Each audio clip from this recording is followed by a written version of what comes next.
बिस्मिल्लाहिर्रहमानिर्रहीम। अस्सलाम वालेकुम। आज 30 दिसंबर बरोज़ बुध हम बात करेंगे ख्वाजा आसिफ़ के हवाले से। ख्वाजा आसिफ़ को आज नैब ने इस एहतसाब अदालत इस्लामाबाद में पेश किया है। जज मोहम्मद बशीर के पास, उस जज के पास पेश किया गया है पहली तारीख पर जिसने नवाज़ शरीफ को और मरीम नवाज़ को सज़ा सुनाई थी। और जज मोहम्मद बशीर का जो किरदार है वो आप सारे लोग जानते हैं, बड़ा पॉजिटिव किरदार है। जहांगीर जदौन साहब वकील थे ख्वाजा आसिफ़ के, वो भी अदालत में पेश हुए। और साथ जो फैसल आरिफ है जो प्रोसिक्यूटर है नैब का, वो अदालत में पेश हुए और उन्होंने अदालत से सुहेल आरिफ नाम है प्रोसिक्यूटर का, जो अदालत में पेश हुए और 2 रोज़ा राहदारी रिमांड के लिए अदालत में गुजारिश की।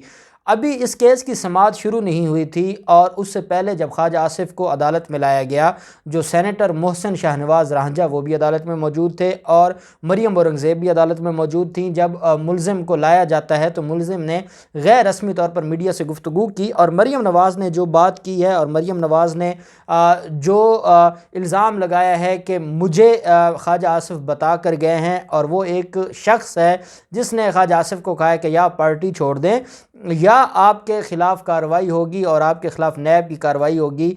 और जब ख्वाजा आसिफ़ से ये सवाल पूछा गया कि मरीम नवाज़ तो ये कह रही हैं, तो कहते हैं हाँ जी मैंने जो बताना था बता दिया है। बेसिकली ये नवाज़ शरीफ की पार्टी को तोड़ने की कोशिश की जा रही है, मेरे ख़िलाफ़ कोई इल्ज़ाम नहीं है, मैं बिल्कुल दूध का धुला हुआ हूँ।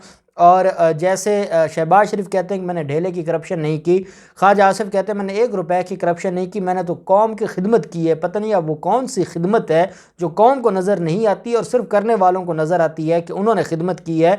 जिनकी खिदमत की है वो तो कहते हैं कि हम इन्होंने लूटा ही है और हमारे साथ कोई अच्छाई नहीं की। खैर, ख्वाजा आसिफ़ ने यह भी कहा है कि हमें जो है वो एहतसाब के नाम पर हमें सियासी इंतकाम का निशाना बनाया जा रहा है और मुझे मेरे घर से गिरफ़्तार किया गया है और मेरे साथ ज़्यादती की गई है। मुझे ये इस्लामाबाद से गिरफ़्तार करते हैं, मैं अपनी पार्टी के इजलास से वापस आया था और क्योंकि मेरा हमेशा मौक़िफ़ रहा है कि मैं नवाज़ शरीफ के साथ हूँ। और पिछले दिनों जब लाड़काना में मरीम नवाज़ गई थी तो मैं मरीम नवाज़ की गाड़ी में था, मैं और मरीम औरंगज़ेब पिछली सीट पर थे और वो जो तस्वीर हैं वो भी वायरल हुई थी और लोगों को बड़ी तकलीफ़ थी कि ये मरीम नवाज़ का साथी है और मरीम नवाज़ के साथ गया और इसी वजह से मेरे साथ ज़्यादती की गई है और मुझे जो है वो इंतकाम का निशाना बनाया गया।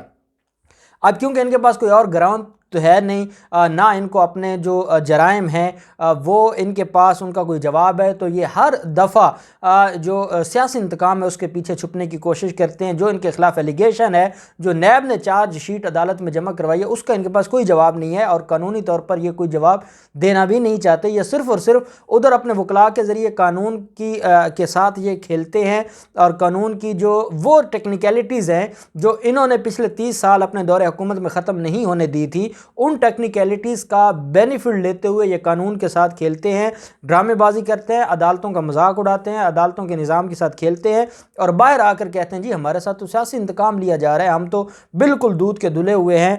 ख्वाजा आसिफ़ अदालत में पेश होते हैं और नैब प्रोसिक्यूटर ने अदालत से इस्तफ़सार किया और अदालत से गुजारिश की कि हमने मुलज़िम को इस्लामाबाद से लाहौर पेश करना है तो हमें 2 रोज़ा जिस्मानी रिमांड दिया जाए।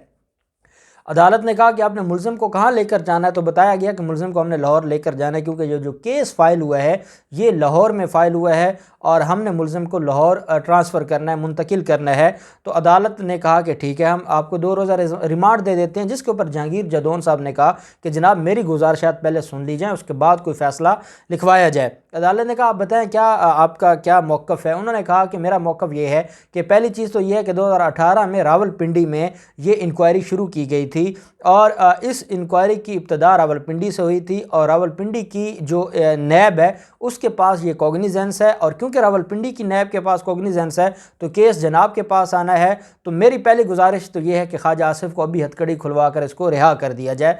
तो अदालत ने कहा वो बात करें जो करने वाली है, आप बताएं आपके पास क्या ग्राउंड है और ये केस यहाँ क्यों नहीं वहाँ क्यों होना चाहिए।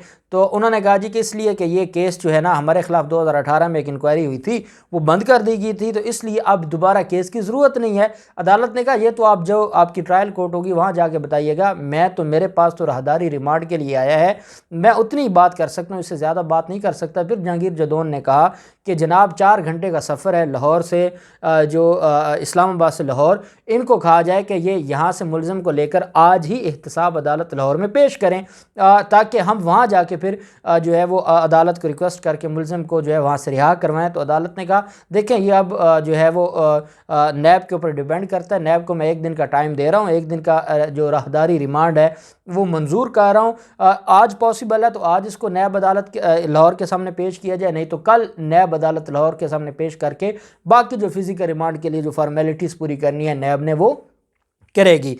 अब जो है वो साथ जहांगीर जदौन ने कहा, जहांगीर जदौन साहब ने अदालत से कहा कि क्योंकि ना हमें ग्राउंड ऑफ अरेस्ट दी जा रही है, ना हमें वारंट दिया जा रहा है, ना हमारे खिलाफ जो चार्जशीट है वो बताई जा रही है, तो वो हमें सबसे पहले बताया जाए। जहांगीर जदौन साहब ने यह भी अदालत को कहा कि ये तो केस 2 साल पहले बंद हो गया था, अब किस बुनियाद पर जो है वो मेरे ख़िलाफ़ ये सारी साजिश हो रही है। नैब ने ख्वाजा आसिफ के ख़िलाफ़ जो चार्जशीट थी वो तफसीलन अदालत में पेश की और अदालत को बताया कि नैब ऑर्डिनेंस 1999 की शिक 4 और एंटी मनी लॉन्ड्रिंग एक्ट 2010 के तहत जिसकी दफ़ा 3 है उसके तहत रहनुमा मुस्लिम लीग नून के ख़िलाफ़ ये केस फाइल किया गया और तफ्तीश हो रही थी। नैब लाहौर ने कहा कि मुलज़िम ख्वाजा आसिफ 1991 में बतौर सीनियर ओहदा संभाला, जो बाद अज़ां मुख्तलिफ अदवार में वफाकी वज़ीर और MNA भी रहे। इस चार्जशीट के मुताबिक अवामी ओहदा रखने से कबल 1991 में ख्वाजा आसिफ के मजमूई असासजात 91 लाख रुपए पर मुश्तमिल थे। ताहम 2018 तक मुख्तलिफ ओहदों पर रहने के बाद उनके असासजात 22 करोड़ 10 लाख रुपए तक पहुँच गए, जो उनकी जो ज़ाहरी आमदन है उससे मैच नहीं करते, जो उससे मुताबिकत नहीं रखते। उन्होंने कहा कि ख्वाजा आसिफ ने UAE की एक फर्म बनाम MS अमिको IMCO अमिको में मुलाजमत से 13 करोड़ रुपए हासिल करने का दावा किया। ताहम दौरान तफ्तीश वो बतौर तनख्वाह इस रकम के हसूल का कोई भी ठोस सबूत पेश नहीं कर सके। अगर तो वो ये कहते हैं कि ये जो 22 करोड़ उसके असासे हुए हैं इसमें 13 करोड़ इसकी वो मुलाजमत है। अब आप इनकी औकात देखें कि UAE की कंपनी में ये मुलाजिम थे और ये अकामा होल्डर भी थे और इसी बुनियाद पर इस्लामाबाद हाई कोर्ट से ये नाअहल भी हुए थे। फिर सुप्रीम कोर्ट से इनको इनकी जो मामला था उसको दोबारा देखा गया। तो ये कहते हैं कि मैंने 13 करोड़ वहाँ से जो तनख्वाह ली थी वो नैब कहता है कि इसने उस तनख्वाह की कोई भी रसीद हमें नहीं दिखाई कि वो आपको तनख्वाह आती थी, वो आपको किस अकाउंट में आती थी, कितनी तनख्वाह आती, क्या मार्केट में इस लेवल के मुलाजिम कितनी तनख्वाह होती है, ये सारी चीज़ें बताने से कासिर है। अब ये जो 22 करोड़ की अमाउंट है, 22 करोड़ की अमाउंट या ये जो इसके असासे हैं वो बिल्कुल मुताबिकत नहीं करते।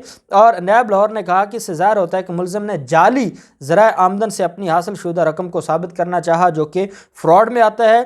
ख्वाजा आसिफ अपने मुलाजिम तारिक मीर के नाम पर एक बेनामी कंपनी बनाम तारिक मीर एंड कंपनी भी चला रहे हैं, जिसके बैंक अकाउंट्स में 40 करोड़ रुपए की खती रकम है और जिसमें बैंक अकाउंट्स में जो है ना सिर्फ 40 करोड़ रुपए हैं बल्कि जाली ट्रांजैक्शंस भी होती रही हैं जो ख्वाजा आसिफ के अकाउंट्स में आते रहे हैं पैसे, और ख्वाजा आसिफ ने ये सारी चीज़ें छुपाई हैं। नैब ने कहा कि नैब इंक्वायरी का मकसद ये मालूम करना था कि ख्वाजा आसिफ की ज़ाहिर करदा बैरूनी आमदन दुरुस्त है या नहीं, जो साबित हो गई कि वो दुरुस्त नहीं है और वो सारे का सारा फ्रॉड था। उन्होंने कहा कि इंक्वायरी में ज़ाहिर हुआ है कि मुबैना बैरून मुल्क मुलाजमत के दौरानिए में मुलज़िम ख्वाजा आसिफ पाकिस्तान में ही थे, जबकि बैरून मुल्क मुलाजमत के कागजात महज जाली ज़राए आमदन बताने के लिए ज़ाहिर किए गए। और यही वजह है कि हमने मुलज़िम को गिरफ़्तार किया है और मुलज़िम को अब गिरफ़्तार करके हम इसको शामिल तफ्तीश करेंगे। और हमारी अब तक जो तफ्तीश है उसमें मुलज़िम ने सारा झूठ किया है।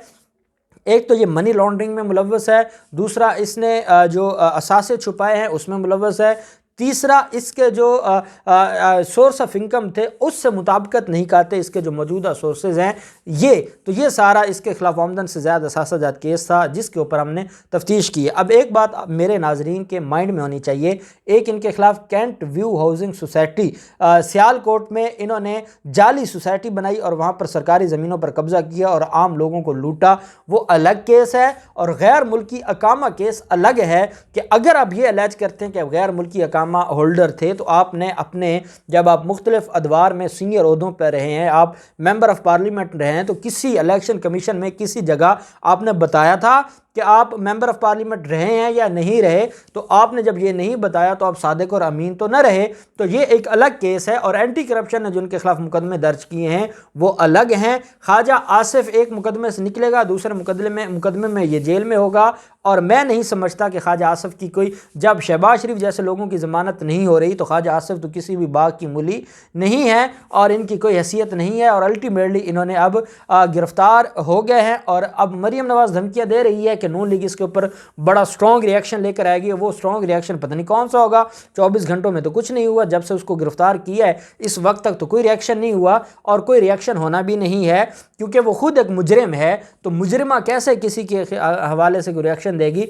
ये सारा एक प्रोपेगेंडा था। और अब ख्वाजा आसिफ आ गए हैं, उनका जो गरूर था, जो घमंड था, जितना उनको वो शर्म व हया की बातें किया करते थे कि कोई शर्म होती है, कोई हया होती है, मैं समझता हूँ जो नैब ने आज भरी अदालत में ख्वाजा आसिफ को नंगा किया है, अगर उसके अंदर कुछ शर्म होती, कुछ हया होती तो आज वो तौबा और माफ़ी मांगते पूरी कौम के सामने और उन लोगों की वकालत ना करते जिन्होंने इनको इस रास्ते पर लगाया। तो अब देखते हैं जो मुलजिम को कल फिर एहतसाब अदालत लाहौर में पेश किया जाएगा फिज़िकल रिमांड के लिए। जो भी डेवलपमेंट होगी हम आपके साथ ज़रूर शेयर करेंगे। अल्लाह पाक पाकिस्तान का हामी नासिर हो। बहुत शुक्रिया। अल्लाह हाफिज़। पाकिस्तान जिंदाबाद।